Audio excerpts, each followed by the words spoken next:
Welcome to a groundbreaking exploration where the world of cryptocurrency collides with Islamic finance. At this provocative intersection, we unpack the intricacies of Bitcoin, guided by the principles of Islamic finance.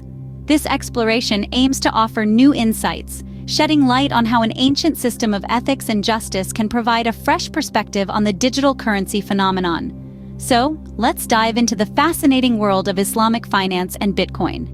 To understand this unique intersection, we first need to understand the principles of Islamic finance. Islamic finance operates on a set of core values that aim to promote social justice and economic stability. Let's dive a little deeper into these principles.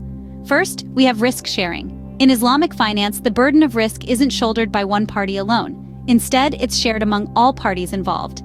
This principle fosters a sense of mutual responsibility and cooperation, encouraging fair and equitable transactions. Then, we have the prohibition of interest, also known as usury.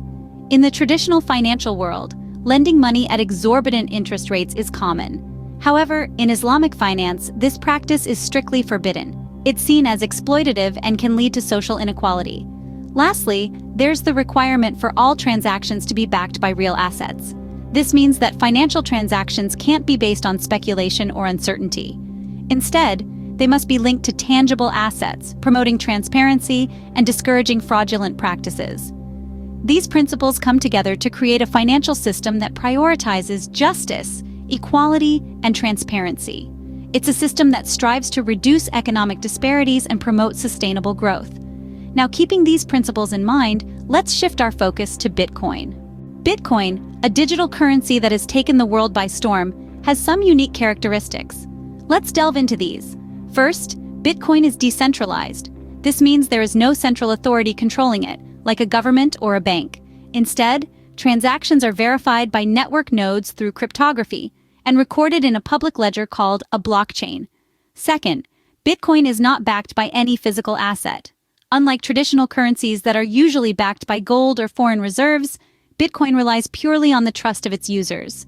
Third, Bitcoin is infamous for its volatility. Prices can fluctuate wildly in a matter of days, sometimes even hours. This volatility can be a double-edged sword. On one hand, it has the potential for high returns, which has attracted many investors.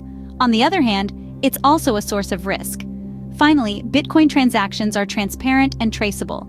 Every transaction ever made is recorded in the blockchain, and anyone can trace the history of a Bitcoin from the moment it was mined. This transparency is a double-edged sword too.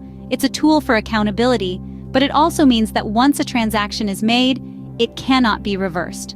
With the principles of Islamic finance and the characteristics of Bitcoin in mind, let's examine their intersection. The intersection of Islamic finance and Bitcoin is a complex and fascinating one. At first glance, the two systems may seem worlds apart. Islamic finance, rooted in religious principles and moral ethics, emphasizes risk sharing, prohibition of interest, and ensuring economic transactions remain within the realm of real, tangible assets. Bitcoin, on the other hand, built on the backbone of cutting-edge technology, is decentralized, volatile, and operates in the abstract realm of digital assets. However, a closer look reveals some interesting correlations. Bitcoin's peer-to-peer transaction model aligns with the Islamic finance principle of risk sharing, as both parties in a transaction share the risk and the reward.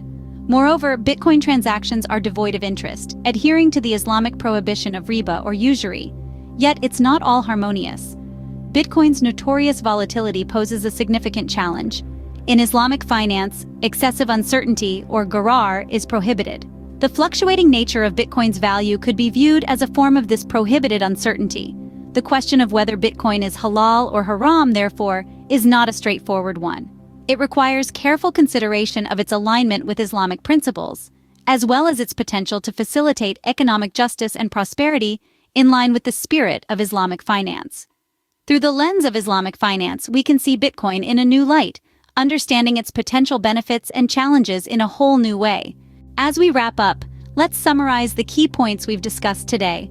We delved into the principles of Islamic finance, explored the unique characteristics of Bitcoin, and found an intriguing intersection between these two. This shows us the importance of understanding different financial perspectives when evaluating new forms of currency like Bitcoin. It's not just about the technology, It's also about the cultural and religious contexts that shape our financial systems. Thank you for joining us on this journey, and we hope you've gained a new perspective on Bitcoin and Islamic finance.